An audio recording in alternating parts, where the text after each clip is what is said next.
Australia का हो दौरा और ना मिले कोई नया सितारा, ये कहां मुमकिन है। पहले पंत, सुंदर और इस मैच में आ चुके हैं या इस दौरे पर आ चुके हैं नीतीश कुमार रेड्डी, वो भी एक नए स्टाइल में। करेंगे उसी पर बात। स्वागत है ESPN cricket info match day Hindi में और हमारे साथ मौजूद हैं संजय मांजरेकर। संजय भाई, जो वो सेलिब्रेशन था सबसे पहले उस पर वो एक शानदार अपने ही तेलुगु मूवी की झुकेगा नहीं करके उन्होंने ये साबित किया कि झुकेगा नहीं नीतीश रेड्डी भी, और शायद झुकेगी नहीं टीम इंडिया भी, लड़ती रहेगी आखिरी दम तक। उस मूवी के बारे में आपने मुझे याद दिलाया तो मुझे मन कर रहा है कि उस मूवी के बारे में बात करूं और उस मूवी का म्यूजिक जो मेरे जहन में हमेशा रहता है। जी हाँ, आपने बिल्कुल सही कहा, एक नया सितारा। और थोड़ा बहुत टीजर हमको मिला था पहले 3 टेस्ट मैचेस में, लेकिन इतनी काबिलियत होगी ये पता नहीं था। और स्वैग तो आजकल सब यंग प्लेयर्स के साथ होता है। एक्चुअली आज का दिन जो था वो यंग क्रिकेट को डेडिकेट किया हुआ दिन, क्योंकि यंग क्रिकेटर्स हमारे जो T20 माहौल में जन्मे हैं, टेस्ट क्रिकेट की जो भूख उन्होंने दिखाई, टेस्ट बल्लेबाजी जो हमने देखी, वो इससे सिर्फ गर्व महसूस होता है कि इंडियन क्रिकेट का टेस्ट क्रिकेट जो है फॉर्मेट, वो लगता है कि बहुत ही उज्जवल है। बिल्कुल। और संजय भाई, जिस तरीके से आपने कहा, स्वैग अपनी जगह पे 21 साल के और जिस अंदाज में वो खेलते हैं वो सब कुछ अपनी जगह पे, लेकिन जिन परिस्थितियों में उन्होंने खेला इस सीरीज में, चाहे वो पिंक बॉल टेस्ट हो, पर्थ हो या यहां हो जब 221 पर 7 विकेट गिर जाती है, सुंदर के साथ वो साझेदारी दिखती है, डिफेंस आप उनका देखें, स्पिन खेलने का तरीका देखें, क्या ये दर्शाता है कि इनमें एक बेहतरीन टैलेंट है एज ए प्रॉपर बैटर भी खेलने का?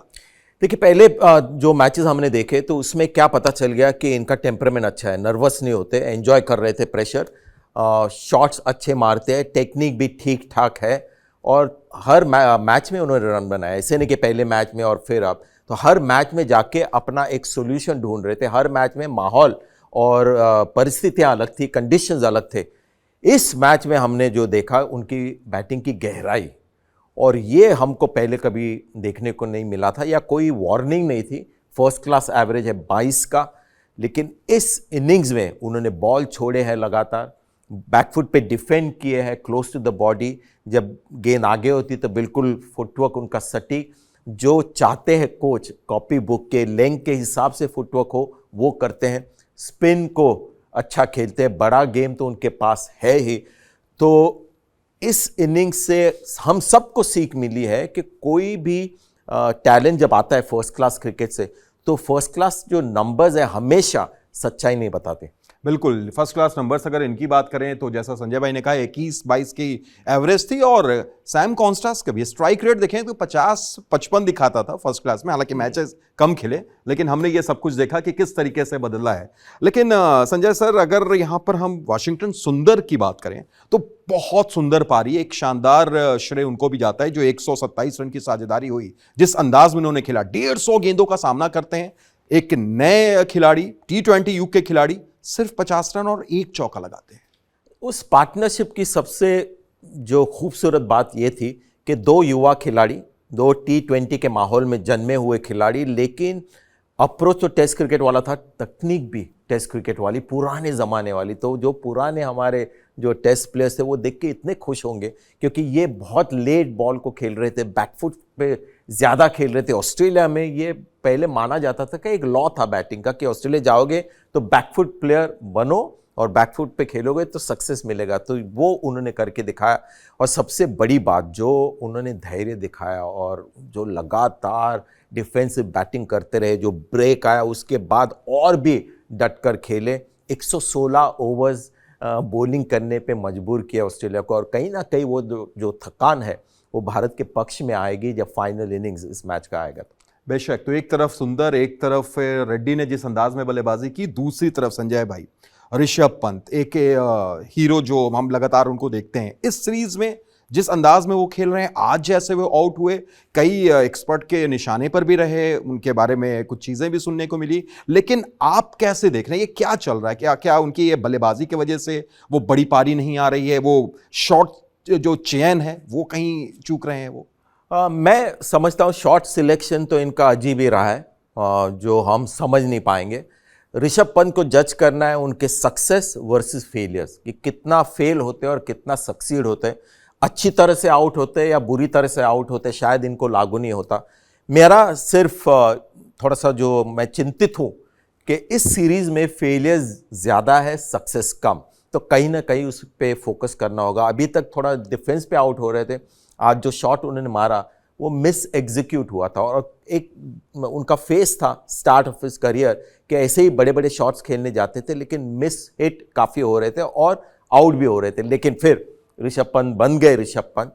तो अगर ऐसा खेलना है तो इधर प्रैक्टिस आप ज़्यादा कीजिए या फोकस ज़्यादा कीजिए, लेकिन मिस एग्जीक्यूट ना करें। अगर मिस एग्जीक्यूट करेंगे फिर आपको सोचना पड़ेगा कि वो जो कठिन शॉट्स होते हैं वो ना खेले, क्योंकि ऋषभ पंत में ये क्षमता भी है कि अगर नॉर्मल स्टेडी बैटिंग करनी है तो वो भी वो कर सकते हैं। बिल्कुल संजय भाई, इसी में एक छोटा सा सवाल मेरा आपसे कि जिस वक्त रवि शास्त्री कोच थे तो वो कहते हैं कि जब गैबा का वो मैच चल रहा था और जब मैं सोचा कि कुछ बताऊंगा गिल को या फिर पंत को, तो मैं पीछे हट गया क्योंकि वो जिस अंदाज में बातचीत कर रहे थे लगा कि बिल्कुल वैसे इनको खेलने दो। लेकिन क्या अब सच में ऐसी ज़रूरत हो गई है कि बैटिंग कोच या गौतम गंभीर कोई जाकर उनसे बात करें, उनके शॉट के ऊपर में थोड़ी सी बातचीत की जाए? डिस्कशन तो होना ही चाहिए, आप पूछना चाहिए कि क्या लग रहा है आपको जिस तरह से आप आउट हुए, क्योंकि ये इन्होंने एक अपना यूनिक स्टाइल अपनाया है और वो काम नहीं कर रहा, तो उसके बारे में थोड़ा सा ज़्यादा सोचना चाहिए। प्रैक्टिस में ये देखना चाहिए कि जब डिफेंड करते हो तो मिस ना हो बॉल, ऐसे अतरंगी शॉट जो हम कहते हैं वो मिस हिट ना हो, तो वही करना पड़ेगा। क्योंकि अगर इनको आप कहे कि नहीं थोड़ा सा नॉर्मल खेलो, थोड़ा स्टार्ट में टाइम ले लो और ये जो शॉट्स है वो 40-50 रन बनाने के बाद आप करो। ऋषभ पंत का एक फॉर्मूला ये भी है कि जब आते हैं तो थोड़ा अपनी दिक्कतें कम करने के लिए दिक्कतें बॉलर्स को पैदा करते हैं, तो इसीलिए वो इस तरह के शॉट्स खेलते हैं। उनकी सबसे सेंसिबल बैटिंग कब आती है? जब वो सेट हैं और भारत को जीतने का मौका है और पूरा दारोमदार इनके ऊपर जब आता है तब आप उनसे एकदम सेंसिबल बैटिंग देखोगे। उसके पहले इनके जो 25-30 रन है इसी तरह से बनाते हैं, लेकिन जैसे मैंने कहा इनके पास अनेक उपाय हैं रन्स बनाने के, तो शायद डिस्कशन में वो बाहर निकले। लेकिन जो मैंने सुना है कि अगर आप ऋषभ पंत को बताओ कि इस तरह से खेलना है तो मुझे नहीं लगता वीरेंद्र सहवाग, ऋषभ पंत ऐसे बंदे हैं जो सुनेंगे जी सर और वैसे ही करेंगे। बिल्कुल। अब आखिर में डे 4 की अगर बात करें संजय भाई, 116 ओवर भारत ने खेले हैं, थका दिया है ऑस्ट्रेलिया के बॉलर्स को भी।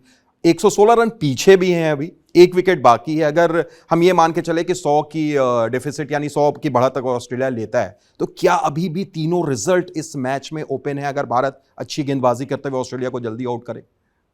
भारतीय बॉलिंग सीम का मसला है, पिच फ्लैट है, तो अगर कप्तानी बहुत ही अलग हो और अच्छी हो, जहां पर स्पिनर्स का ज़्यादा उपयोग हो, बुमराह एक सबसे ज़्यादा ओवर करे, उसके बाद वाशिंगटन सुंदर, जाडेजा और फिर सीमस को अच्छी तरह से यूज़ करे, तो कोलैप्स के चांसेस मुझे नहीं लगता कम। लेकिन ऑस्ट्रेलिया के हमेशा एक स्टाइल, एक कल्चर रहा है कि जल्दी से रन बनाए और एक टारगेट दे, लेकिन 350 अगर टारगेट दे तो थोड़ा सा डेंजर ये है कि पिच अभी भी फ्लैट है बल्लेबाजी के लिए अच्छा, और बैटिंग अब जो भारत की है उसमें गहराई आ गई है, तो कहीं ना कहीं ऑस्ट्रेलिया सोचेगा कि जल्दी से 370 या 400 का टारगेट दे, वहाँ पर एक मौका बन सकता है कि इंडिया जल्दी विकेट निकाले।